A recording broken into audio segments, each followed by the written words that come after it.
today we'll be seeing the exercise 1.2. For 1.1, please check my previous video, that is the 10th standard NCERT first chapter real numbers exercise 1.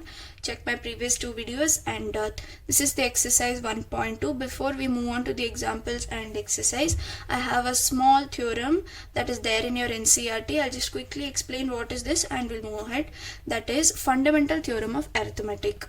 What is this? Every composite number can be expressed or factorized as a product of primes, and this factorization is unique apart from the order in which the prime factor occurs. Now this is the statement. To make it clear, I'll give you an example of what they mean. Now take any composite number, for example 108.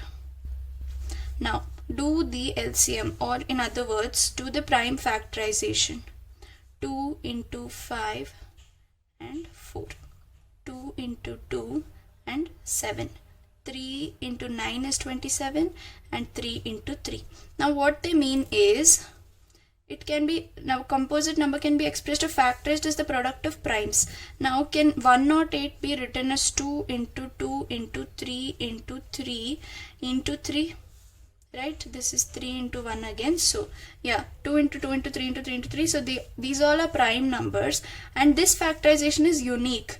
By the word unique, they mean the number which is multiplied with another number in order to get back the composite is always different. It's always unique, and apart from the order in which the prime factors occur. That is, 2 can occur n number of times, 3 can occur n number of times. There is no format in which the prime numbers occur, but these numbers are always unique. That is what they mean. So this is the meaning of fundamental theorem of arithmetic. I hope it was clear.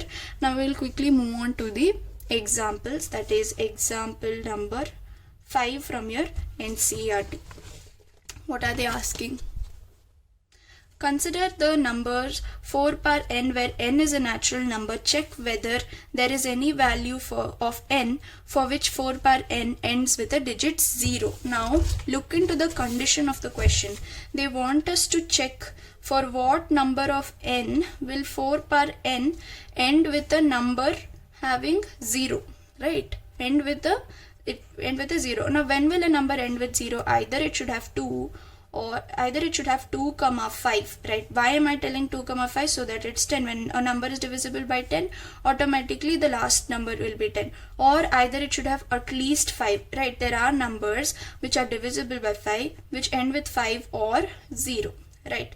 So either of these conditions should be true. But let us look at how you can represent 4 power n. It can be written as 2 the whole square, the whole n, right, which is nothing but 2 to the power 2n. The only prime factor of 4 is 2, that is 2 into 2. You don't have 5, right? So you can for no natural number of n can 4 power n end with a 0. I hope that was clear. It's very simple. There are questions usually asked like this. All you have to see if whether it's divisible by 10 or 5, or 2 and 5 should be there as their prime factors, then only they are divisible, and they can end with a 0. Okay, now the next example, example 6. Now these will come back to your lower classes, which is find LCM and HCF of 6 and 20 by prime factorization method. By prime factorization, they mean to find out the prime numbers, okay, because of which they arrived. That is, first LCM and HCF of 6 and 20, right? Now do your normal LCM is what they mean, 2 into 3 and 3 into 1, right? Again here 20, 2 into 10, 2 into 5, 5 into 1. So what are the numbers? For 6 it is 2 into 3, and for 20 it is 2 into 2 into 5. Now by HCF, what do you mean? The highest common factor, one number which is common in both 6 and 20, that is 2. We'll consider it only once as the HCF, that is 2. Okay, this is your HCF. Now how do you find out LCM? LCM is going to be 2 into 3. Now we'll consider if there are twice 2 in either of them, we'll consider 2 square. If 2 square was at 6 also, we should have considered 2, because we have to consider the number with the power when it is in the highest. That is, in 20 it is occurred 2 times, so I'll take it as 2 square. Now again I won't consider this. Okay, you have to consider only the number of repetitions. That is, it is repeated twice, so I'm taking it as 2 square. If it was thrice, I would have taken it as 2 cube, or if it was just 2 here and if it was 2 power 4, I would have considered 2 power 4. Now again the remaining unique numbers is 3 and 5. So this will be your LCM. LCM is 60. 2 square is 4, 4 into 3 is 12, 12 into 5 is 60. So this is your LCM. This was your HCF and this is your LCM. Hope that was simple. Before I move on to example 7, I have a small formula which is there in your NCERT, which is, I'll write it here, HCF of two numbers a comma b and LCM, that is multiply it with the LCM of the given two numbers a comma b, it will be the product of two numbers. Remember this. Now we are going to use this formula, this HCF of a and b multiplied with LCM of a and b will give you the product of two numbers. We'll be using this in this sum. They're asking us to find out the HCF of 96, 404 by prime factorization method, hence find their LCM. So prime factorization is nothing but LCM. Now again 96 we will do the LCM, which is 3 into 3 into 2, 2 1 16, and 2 into 8, 2 into 4, 2 into 2 and 2 into 1 again. Now again we'll do the prime factorization, that is finding out LCM for 404, 2202, 2101 and 101 into 1. Now this is again a prime number.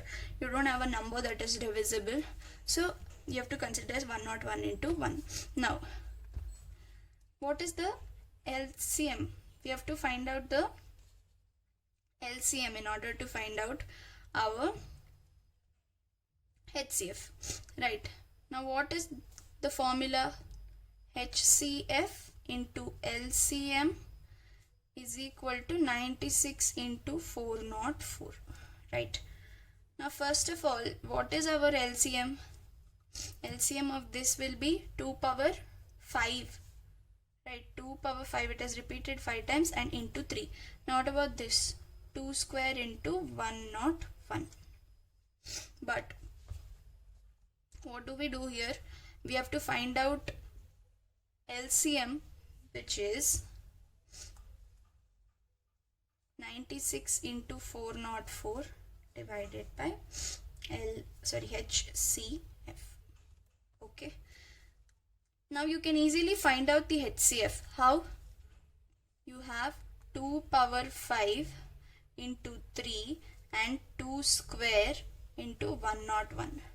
Now out of these, the most repeated, that is the perfectly repeated ones, are 2 square. Here also you will have 2 square, here also you have 2 square. So your HCF is what? 4, because 2 square is 4. Now 96 into 404 divided by 4, you will be getting 96. Yeah, so example 8 is finding out HCF and LCM of 6, 72, 120. Again quickly do your LCM. 2 into 3, 3 into 1. So the next one, 72, 2 into 3, 6, 2 into 1 and 8, and 2 into 9, and you have 3 into 3. The next 120, 2 into 60, 2 into 30, 2 into 15, and 3 into 5. You should be doing it quickly, it's just normal LCM. So here we'll put it one below the other so that it's easy for us to identify HCF and LCM. 2 into 2 into 2 into 3 into 3. Next is 120, which is 2 into 2 into 2 into 3 into 5. Now what is the HCF? HCF will be the one which is one prime number which is there in all the three, which is 2 and 3.